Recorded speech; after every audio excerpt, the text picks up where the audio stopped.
कक्षा 9 और 10 के सभी विद्यार्थियों को मेरा प्यार भरा नमस्कार। आज हम लोग एक ऐसे विषय पर चर्चा करेंगे जिसमें 9 और 10 दोनों वर्ग के विद्यार्थियों को लाभ मिलेगा।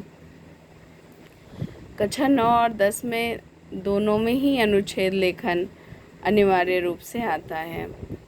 देखिए, अनुच्छेद लेखन आपका हमेशा 5 नंबर में लिखने के लिए आता है और बच्चे वहाँ पर गलती कर देते हैं तो कभी कभी सिर्फ 3 या 4 नंबर ही मिलते हैं।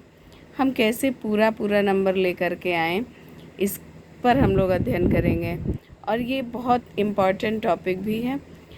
आप बोर्ड एग्ज़ाम में पेपर देने के लिए जाते हैं और वहाँ अगर आप सही तरीके से अनुच्छेद लेखन नहीं करते, छोटी छोटी बातें हैं उन्हें आप ध्यान नहीं करते, तो आपके नंबर कट जाते हैं और यही नंबर आपके जा कर के ग्रैंड टोटल में फिर आपकी मार्किंग कम हो जाती है।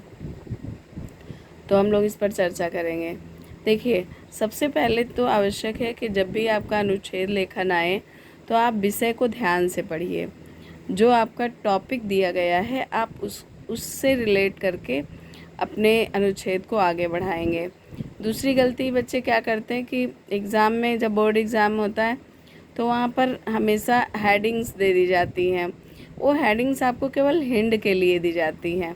अब जब हिंट आपको दे दी गई, यानी मदद आपको दे दी गई, तब आप उसमें क्या ऐसा विशेष करेंगे जिससे आपको 4+ मार्क्स मिलें, 4.5 मार्क्स मिलें या 5/5 में मिल जाते हैं।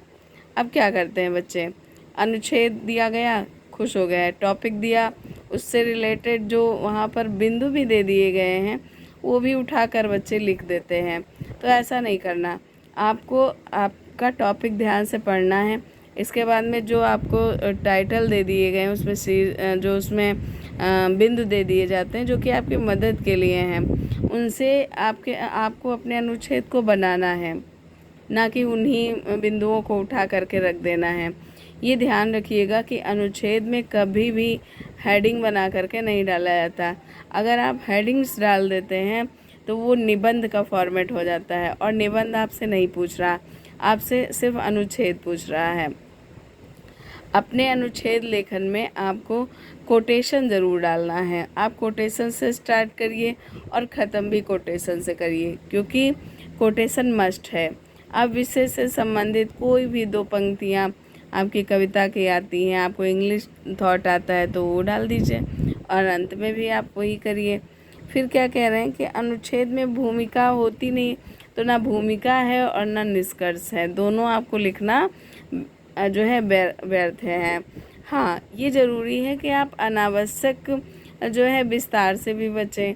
जितना आपके टॉपिक से रिलेटेड पूछा गया है आप वही लिखेंगे, आप कोई एक्स्ट्रा बात वहाँ पर नहीं लिखने की ज़रूरत है।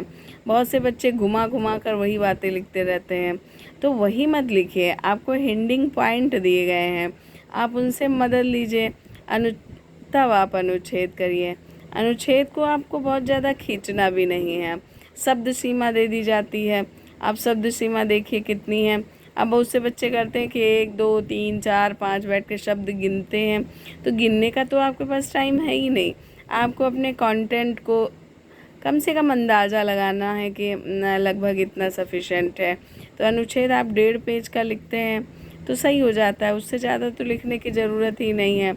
और अनुच्छेद जब आप लिखते हैं तो आपके वाक्य जो हैं वो अब यहाँ पे बुक है मेरे सामने, उसमें लिखा हुआ है, मैं तो अपने आप बता रही हूँ। और मैं 1 बार नहीं 2 बार नहीं, लगभग 10 सालों से कॉपी करेक्शन के लिए जा रही हूँ, तो मुझे पूरा आइडिया है। आमतौर पर बच्चे क्या गलती करते हैं इसका मुझे पता रहता है, वही मैं आपसे सिर्फ बात ही कर रही हूँ। देखिए, एक बुक सामने रखी हुई है, इसमें लिखा भी है कि अनुच्छेद में भूमिका नहीं होनी चाहिए। तो भूमिका आप क्यों लिखेंगे, भूमिका तो निबंध में लिखते हैं। निष्कर्ष की भी कोई आवश्यकता नहीं है, निष्कर्ष भी आप निबंध में लिखते हैं। कोई ढांचे में बनना आवश्यक नहीं, मैंने बताया कोई ढांचा नहीं होता। आप टॉपिक उठाइए, कोटेशन डालिए, लिखना शुरू करिए और अंत भी कोटेशन पर कर दीजिए। उदाहरण के तौर पर कोई विशेष कथन या शुक्ति दे सकते हैं, वो तो सोने पर सुहागा हो जाएगा। और आप जो भी आप सूक्ति दे रहे हैं आप उसको अंडरलाइन कर लीजिए। अनावश्यक विस्तार से आप बचें। फिर अब यहाँ पर भाषा का दिया गया कि भाषा सरल और प्रभावपूर्ण होनी चाहिए। सरल होनी चाहिए, लेकिन आप 9th और 10th के स्टूडेंट हैं तो यहाँ पर भी आपको ध्यान रखना है कि आपका जो विषय का आपकी जो लैंग्वेज की लेवल है, आप जो भाषा लिखते हैं वो आपके लेवल की होनी चाहिए।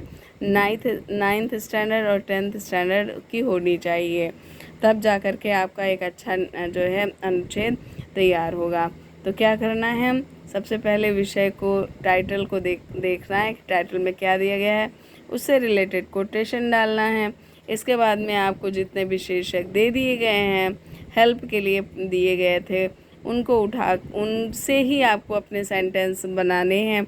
आप पैराग्राफ चेंज करके भी कई बार लिख सकते हैं, 2 पैराग्राफ चेंज कर लीजिए और जो है पैराग्राफ चेंज करते हुए कई जगह पर कर लीजिए पैराग्राफ चेंज, और इस प्रकार से अपने अनुच्छेद को पूरा कर लीजिए।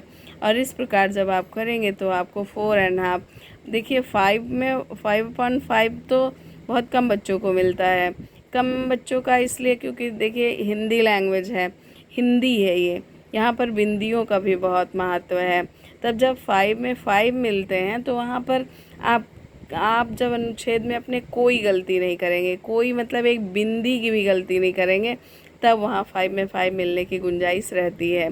लेकिन हाँ, अगर आपने कोटेशन डाला है, आपने 2 कोटेशन डाल दिए स्टार्टिंग में और एंडिंग में, और बीच में भी आपने हाईलाइट कर दिया है, सजा दिया है, तब आपको 5.5 मिलने के चांस भी बढ़ जाते हैं। तो इसी तरह मेहनत करते रहिए, उम्मीद है आप लोग बहुत अच्छा करेंगे। बोर्ड एग्ज़ाम फ़िलहाल तो अभी नया सेशन ही स्टार्ट हुआ है और अभी से आप मेहनत करना शुरू करेंगे, अंत में हम लोग ऐसे ही सीखते सीखते एक ऐसा समय आएगा जब आप बिल्कुल मास्टर बन जाएंगे। तो इसी शुभेच्छा के साथ में धन्यवाद।